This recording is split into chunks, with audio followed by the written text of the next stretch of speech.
Sometimes when things fall through, when seemingly things are falling apart, they're really falling together. So today's video is going to be on how and why I followed my dream. So let's get right into it. Earlier this year, I was living on Big Island, Hawaii, living off grid on different farms, different work trade opportunities, and I kept having these dreams. And I kept having these dreams of these red rocks. I kept having these dreams of Mama Sedona here. And I was wondering why, and I was taking my journal and I was writing about, having dreams in Sedona. And, I followed my dream. I followed my dream to live on Big Island, Hawaii, and yet another dream is being presented to me.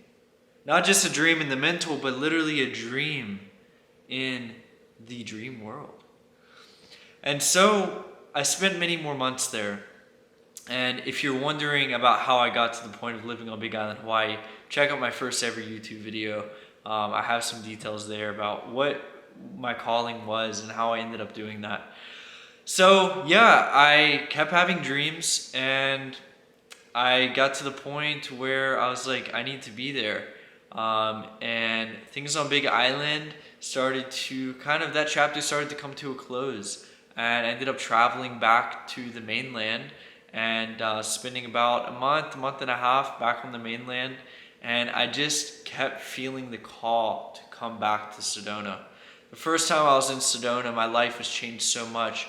I really dove deep into myself. I dove deep into my healing. I dove deep into the spiritual community. I dove deep into a lot of things. I was eating cleaner, I was drinking more water, I was hanging around high vibe people. My vibration was getting higher. And I got to the point where, I was like, wow, I'm a completely new version of myself. Even to the point where people around me were like, is this just a spell? And I'm like, no, this is me. We're supposed to grow, And so I felt called to come back to Sedona, and I was traveling, and really just leaving Big Island was a huge culture shock for me because I was living off grid. I was picking my own food. I wasn't really, the community was there, and a lot of people, what I realized is a lot of people really just don't give in to the monetary system there. There's bartering that goes on at trading posts, and it's really beautiful. And Hawaii has so much abundance of food, and there's so much abundance. All of my basic needs were taken care of. My shelter was taken care of by my work trade. My food was taken care of because I was picking it. I had fresh water from the rain, from the sky. I had clean air. I had love around me with the community. So all my basic needs were there. But as time went on, I felt like it was more of my comfort zone. I was so taken care of there, and it's such a beautiful thing that exists. A part of me, though, was like, I have a higher purpose. I have a higher calling. And I need to be in a community, and I need to be grounded and really rooted in somewhere. And after I left Big Island, I was traveling for a while, and things seemed really unsteady. Things seemed really just like they could be more grounded. And so I ended up listening to my call to come to Sedona. And I'll be honest, my family, some different people around me thought that I was kind of crazy because we were coming up on the holidays. You see my Christmas tree here in the back. Coming up on the holidays, there's a lot of people have issues finding housing in Sedona. It's a very real thing. And I just simply didn't give into that story. And I really was like, I'm ready. And deep down, I was feeling like I'm ready to be there now. I'm ready to root in, and I'm ready to have this. And I didn't give into the story that it was going to be hard. I didn't give into the story that it wasn't going to work out. I was like, it's going to happen. It's going to happen. It's going to work out exactly like it's meant to. So I listened to my calling to come. And the day that I was going to leave for Sedona in my car, driving my Mustang, I got this intuitive hit that I shouldn't leave. And so I got this intuitive hit that I shouldn't leave, and I didn't. My car was completely packed. And from there, I got in my car that day to drive, and my transmission went out of my car.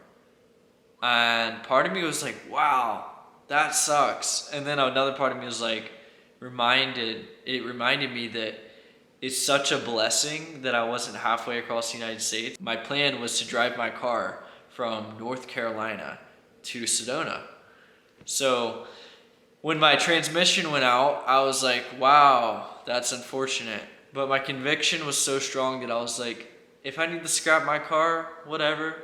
If I need to put a new one in, okay. And I was like, if I need to get a flight, and go there to Sedona, I'm going to do that. And I'll walk, I'll ride a bike, like whatever I need to do. My conviction was so strong that I was like, nothing can stop me from this. And actually, very last moment, the place I had rented, I already had a deposit in, it fell through. And I was just like, wow. I think that there's moments like this, whatever you believe in, God, the universe, spirit, whatever, just earth frequencies, something was testing me. Something was challenging me. And it was like a moment of, how deep are you in your conviction to make this happen? And so I was just at a point where I was like, okay, if I need to fly there and spend some time there and talk with people and find a place to stay, I'm going to do that. Whatever needs to happen. And literally the day after my place fell through, I found another place. And I'm literally living in my dream home. This is a home that I visualized. This is a home that I felt like I've manifested. I've visualized having this open floor plan home. It's so lively, in a place where people can gather and have space, and have a big kitchen and countertops and lots of sunlight and beautiful views of the mountains. And I literally visualized this. And where one thing fell through, another thing opened up. And it was even better. It was even more perfect for me in the moment. And so sometimes when things fall through, when seemingly things are falling apart, they're really falling together. And I know that sounds super cliche, and you probably heard that before, and it might not have landed fully here in the moment for you, but things do come together, and pieces of the puzzle fall together. And so when one thing comes out of our life, another thing comes in. The universe literally appalls a vacuum. And that's why sometimes when we're in the state of wanting something new in our life, we have to ask ourselves, what are we willing to give up in exchange for that? What are we willing to take away to create space for the new to come in? And I think that's just so important. And it sounds cliche, I know, but it's so true. I am here in Sedona. I've been here for 1 month, and I'm loving it. Every day I just wake up so excited, and the views are just so amazing. And the people are fantastic in the spiritual communities here, and there's so much opportunity around me at all times. It's literally overflowing with abundance to the point where I'm like, okay, where do I really want to direct my energy? Because there's so much, and that's such a good thing. And so I listen to my dreams. I literally listen to the dreams in my dream state, and I believe that everything happens for a reason, and everything happens for a purpose. And I was put here for a purpose, and you were put here for a purpose. We all were. And so, I feel like I've manifested this. I feel like it's really a dream come true. It's really a dream come true. And I'm just so blessed. And even through all the hardship, even through all the failures, even through all the setbacks, I find myself in a state of gratitude. Gratitude for where I'm at, but also gratitude for where I'm going.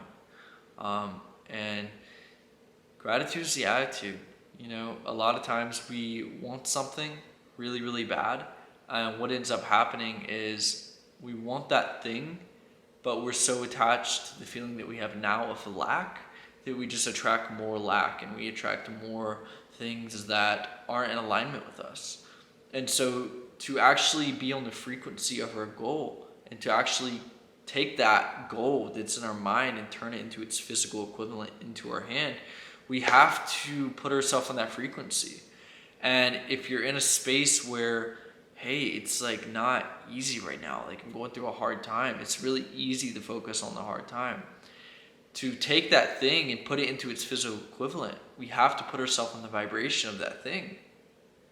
And so to put ourselves on the vibration of the thing, the easiest way that I recognize this is to be grateful.